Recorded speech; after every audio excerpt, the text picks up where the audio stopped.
to spend a moment with me before you depart. There can be no doubt now. You are a blessing made flesh, the will of the goddess incarnate. It's really not that simple, Tirsa. But I guess it's close enough. I know the path ahead will be dangerous.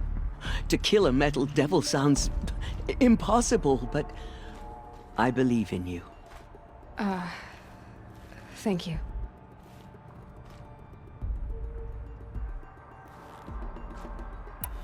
The Nora have suffered terrible losses, Tirsa. What's to become of them now? That will be for the goddess to decide. Only she knows the future. For the moment, my sister matriarchs and I will see to the wounded. And as I promised, anyone who wishes to join you at Meridian, we will declare seekers. I think for the time being, we should remain here in the mountain, close to the goddess. That might be best. If nothing else, it's a defensible position. Tirsa, I want to know Rost's story. Why he was made an outcast. He never told me, said he took an oath of silence. What did he do? Oh. Yes, that. What crime did he commit? I will tell you if you wish. But it is a long story. Are you sure you want to hear it now? Of course I want to hear it. Tell me. Rost never committed any crime. He was an outcast by choice. What? What do you mean? Many years ago, before the derangement, before the Red Raids, a band of murderous outlanders, 12 in number, struck without warning. At Mother's Vigil, they took hostages, and then pressed on, headed for Devil's Thirst.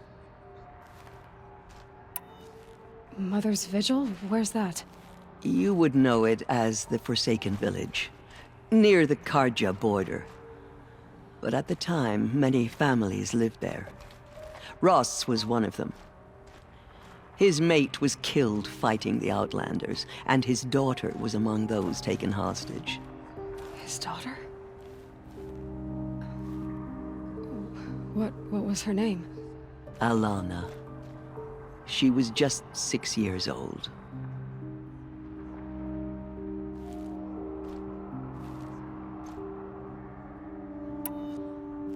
Nora Braves couldn't stop 12 Outlanders? Or rescue the hostages? It was quite impossible. We outnumbered them, but every time a Brave came within bowshot, the Outlanders killed a hostage. What did they come here to do? That was never discovered. We couldn't track closely enough to observe them. We know they camped beyond Devil's Thirst for 2 days. There were reports of strange noises. And then, as suddenly as they came, the Outlanders made their way back to the border and disappeared. What happened to Rost's daughter? She was killed? Rost was one of the Braves who tracked the Outlanders, keeping his distance. There were 6 hostages still alive when they reached the border. Alana among them. Rather than release them, the Outlanders slit their throats and left the corpses just across the border, mocking us. Why? Cruelty. They knew the faithful Nora would not leave the sacred land to collect the bodies, let alone pursue them. They thought themselves safe from our vengeance. Are you saying that Rost went after them? That he became an exile? No. Rost was beside himself with grief, but even so, he would never have broken taboo. Then what did he do? He called upon the most terrible and secret rite of the Nora tribe. He begged to be made a Death Seeker.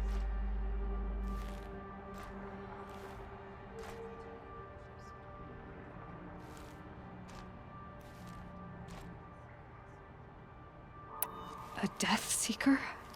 What is that?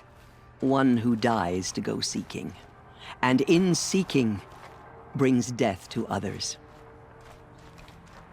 The ritual drags the spirit from one's body, releasing it to All Mother's care. The heart beats, the mind thinks, but the spirit has moved on. I don't understand. Rost went after the Outlanders, but his spirit never left. It remained here with All Mother. He gathered the bodies of the slain and returned them. And then he set out in pursuit, not as an exile, but a weapon of vengeance.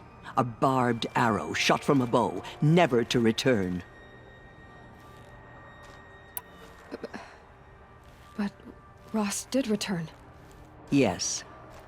A full year later, and terribly wounded. He collapsed at the border of the sacred land. A hunting party came upon him. He was delirious, in agony. By law, he should have died where he lay. But one of the hunters broke taboo, and reaching across the border, she dragged him to our side. Who was she? A brave who'd lost a mate and 2 sons to the very Outlanders that Rost pursued. So Rost never finished his mission. To the contrary, he killed all 12. Tracked them to disparate places the world over, he said. Meridian, Ban-Ur, the Claim, Utaru Land, further even, into the Forbidden West. The last he killed nearly got the best of him. Wounded, he stumbled and crawled back to us, hoping to die as close to the sacred land as he could. He never expected nor asked to be dragged across the border and nursed back to health. That was done to him, leaving us, the matriarchs, in a difficult position.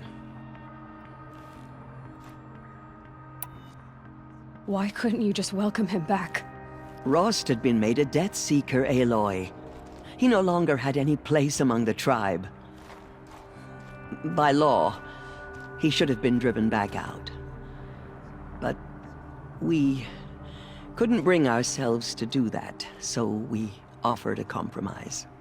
You made him an outcast. Yes.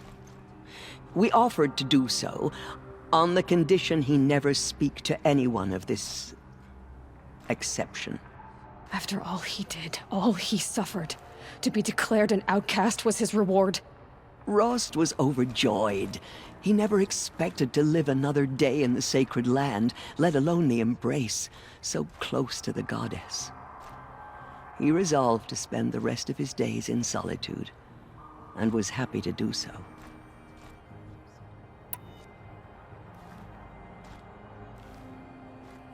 But then you found me, and gave me to him.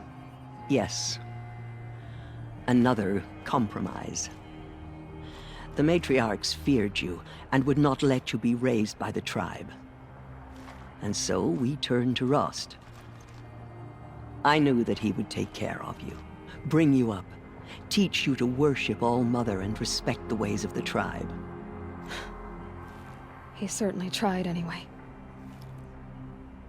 You took a man who'd lost his daughter and made him raise an infant girl? Doesn't that strike you as callous? I'm inclined to think the course of events has shown the wisdom of our choice.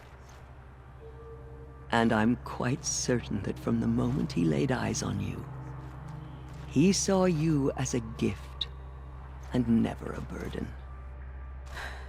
All right, Teersa, that's quite a story. It's time for me to move on. I thank you for doing what you could to help me through the years, and for telling me Rost's story. I wish I could have done more, but I am just one woman. As am I. No need to sell ourselves short. Oh, thank you, Aloy. I will pray for you. Okay, I guess it can't hurt.